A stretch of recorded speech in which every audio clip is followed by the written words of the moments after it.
मैं आपकी माया को कैसे जान सकता हूँ? हे प्रभु, मुझसे बारंबार अपराध आप क्षमा कर दीजिए। तो कहने के बाद कह रहे हैं कि आज गोपियां भगवान से बड़ी प्रार्थना विनम्र निवेदन कर रही हैं कि प्रभु आप हमारा त्याग न करिए। हे प्रभु, पहले से हमारा मन घर के काम में लग रहा था, किंतु अब तो मेरा हाथ पैर काम करना बंद कर दिए हैं। आप कह के आप जाओ, यदि जाओ तो कैसे जाओ ये तो बताइए, क्योंकि मेरा मन तो आपने चुरा लिया है। अरे इंद्रियां कब काम करती हैं? इंद्रियां कब काम करती हैं? जब मन आदेश करता है। जब मन ही आपके पास है तो ये पांव कैसे उठे घर की तरफ? भगवान से बड़ी प्रार्थना कर रही हैं। तो आज पूर्ण स्पष्ट रूप से भगवान से कही दी कि जब से मेरा आपने चित्त चुरा लिया है तब से मेरा कोई काम करना घर में कोई मेरा मन ही नहीं लगता है, इसलिए मेरा जाना वहां व्यर्थ है। चित्तं सुखेन भवता परतं गृहेषु यन्निर्विशस्य करालविगृहीतृत्ये। हे प्रभु, अपने अधरामृत के अलौकिक इस रस प्रभाव में हमें संचित कर दीजिए। भगवान गोपियों के साथ यमुना के तट पर आए और भगवान उन गोपियों के साथ हाथ फैलाना, आलिंगन करना, क्रियाओं के द्वारा क्रीड़ा करने लगे। भगवान उस गोपियों के साथ महारास किए और भगवान से सम्मान प्राप्त करते गोपियों का सौभाग्य मत हो गया। एक भागवत में श्लोक है, बहुत ही सुंदर श्लोक है। इसका अर्थ यह है कि भगवान जब महाराष्ट्र में जब गोपियों को जब प्रवेश कर दिए और यमुना पुलिन पर कोमल कोमल बालू पे सुगंधित वायु बह रही है और सुंदर सुंदर पुष्प खिले हुए हैं और चंपा और चमेली जैसे फूलों की सुगंध मंद मंद वायु बह रही है। और ऐसे में महाराष्ट्र में क्या करते भगवान? गोपियों को पैर दबा रहे हैं भगवान और बालों को सवार रहे हैं, कपोलों को छू रहे हैं और उनके नाखूनों को काट रहे हैं। भगवान प्रेम करना सिखाते हैं लोगों से कि प्रेम करना चाहिए, लेकिन कैसे प्रेम करना चाहिए? प्रेम में एक चीज ध्यान रखना चाहिए, प्रेम निस्वार्थ प्रेम होना चाहिए, स्वार्थ रहित प्रेम होना चाहिए। स्वार्थ से युक्त जो भी प्रेम करेगा उसको दुख उठाना ही पड़ेगा। कहा गया है कि आशा ही परम दुखम नैराशा ही परम सुखम। इस संसार में यदि कोई आप कार्य कर रहे हैं तो आशान्वित रह करके कोई कार्य मत करिए। कोई भी कार्य हो, कोई यज्ञ महोत्सव हो, कोई भी कार्य हो, उसमें अपने तरफ 2 रुपया लगा दीजिए, लेकिन लेने की चेष्टा नहीं करनी चाहिए। स्वार्थ रख करके कोई कार्य नहीं करना चाहिए। क्यों? क्योंकि स्वार्थ रख करके जब आप कोई कार्य करेंगे तो घाटा और नाफा आपको ही उठाना पड़ेगा। लेकिन जब कर्ता भगवान को जब बना देंगे कि जो भी हो रहा है, जो भी कर रहे हैं, सब प्रभु ही कर रहे हैं, तो नाफा तो आपको होगा लेकिन घाटे का सौदा आपको नहीं करना पड़ेगा। ये सबसे बड़ी विशेषता है। तो आज गोपियों को भी लगने लगा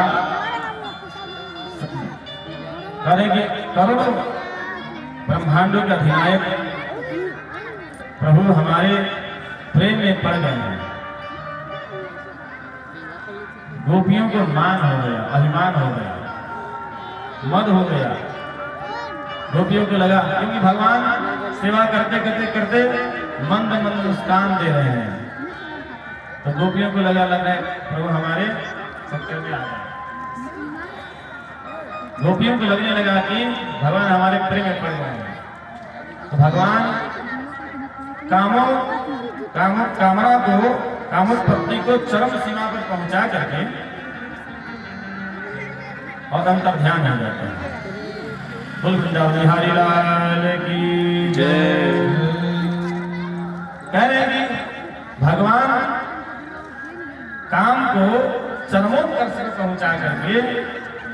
अंतर ध्यान हो जाता है।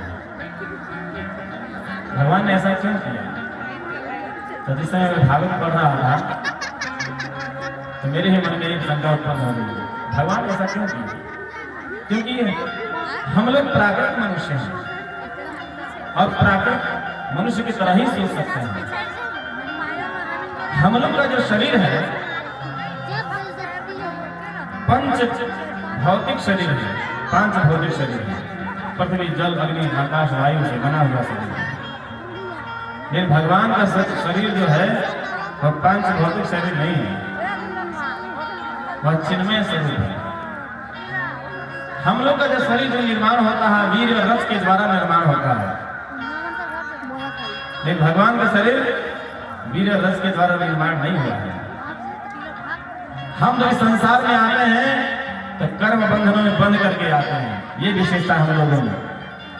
लेकिन भगवान जब आते हैं तो किसी भी कर्म बंधन में बंद करके नहीं आते हैं। तो भगवान करे निज इच्छा, भगवान जब भी आते हैं तो अपनी इच्छा से ही आते हैं, अपनी इच्छा से प्रकट होते हैं, अपनी इच्छा से जन्म लेते हैं। निज इच्छा निज तनु निज माया गुण गोपाल। तो भगवान की ये विशेषता है। तो एक हमारे परम मित्र हैं श्री कुलदीप शास्त्री, वही भागवत के अच्छे ज्ञाता है। उनसे मैंने प्रश्न किया भगवान ने ऐसा क्यों किया? बहुत ही सुंदर उत्तर देते हैं। कहते हैं भगवान यह प्रकट करना चाहते हैं कि कामना में कोई प्रेम करे, कामना रहित प्रेम करे, काम सकाम प्रेम न करे, यह दर्शाना चाहते हैं भगवान। अरे साधारण सी बात समझ लीजिए कि हमारे इस संसार में जितने ही मिस वर्ल्ड हैं और मिस यूनिवर्स हैं, सब कितनी सुंदर सुंदर होती हैं और गोपियां उनसे करोड़ लाख गुना सुंदर होती हैं, लेकिन भगवान ही उनको छोड़कर अंतर ध्यान हो जाते हैं।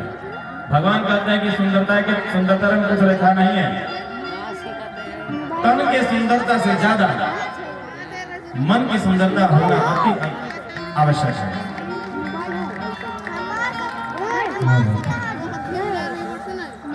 इसलिए भगवान गोपियों को शिक्षा प्रदान करने के लिए वहां से ध्यान दे जाते हैं। अंतर्हिते भगवती सहसैरव्रजांगना। गोपियां भगवान श्री कृष्ण के विरह से व्याकुल हो गए। भगवान जब अंतर ध्यान हो गए तो गोपियां बहुत ही व्याकुल हो गई, उन्हें खोजने लगी, वन वन भटकने लगी, वृक्षों से पूछते, हे वृक्षों तुम झुके हुए ही जरूर हो, तुम श्री कृष्ण को प्रणाम करने के लिए ही तो झुके हो,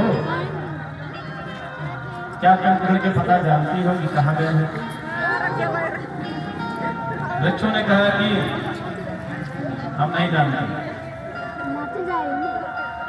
पृथ्वी से पूछती हैं कि आप तो भगवान की प्रियतमा हो, हमें पता है भगवान के चरण के स्पर्श पाकर इतना आनंदित क्यों हो रही है। अथवा इससे पहले भी जब भगवान वामन रूप बना करके आपको अपने माथा पर धारण किए थे, उसी समय से आप लगता है प्रसन्न हो। जब गोपियों को कहीं भगवान का पता नहीं चला तो गोपियां भगवान की लीलाओं का अनुकरण करने लगी और एक गोपी ने चुन्नी में हवा में उड़ाई और कहा, देखो देखो मैं कृष्ण हूँ, गोवर्धन उठा लिया है। भगवान इधर श्री राधा जी को लेकर अंतर ध्यान हुए थे, किंतु जब श्री राधा रानी जी को सभा के मन हुआ तो वह पुनः अंतर ध्यान हो गए। जब भगवान जब गाय अंतर ध्यान हुए तो श्री राधा रानी जी को लेकर अंतर ध्यान हुए थे, लेकिन राधा रानी को भी लगा कि भगवान हमसे ज्यादा प्रेम करते हैं, तो उनको ही मन हो गया, भगवान उनको भी छोड़ करके अंतर ध्यान हो जाते हैं। अनाराधितो नूनं भगवान् हरिश्वरः गोपियां श्री राधा जी को मूर्छित पाकर अत्यंत दुखित हुई और सब गोपियां यमुना तट पर आ गई और बड़ा ही सुंदर गीत गाया। उसको हम सभी लोग गोपी गीत के नाम से जानते हैं। आइए हम लोग गोपी गीत, हम लोग बहुत ही सुंदर गीत है जो 19 श्लोकों में है, बहुत ही प्यारा गीत है। जयति वेदिकं जन्मना ब्रजः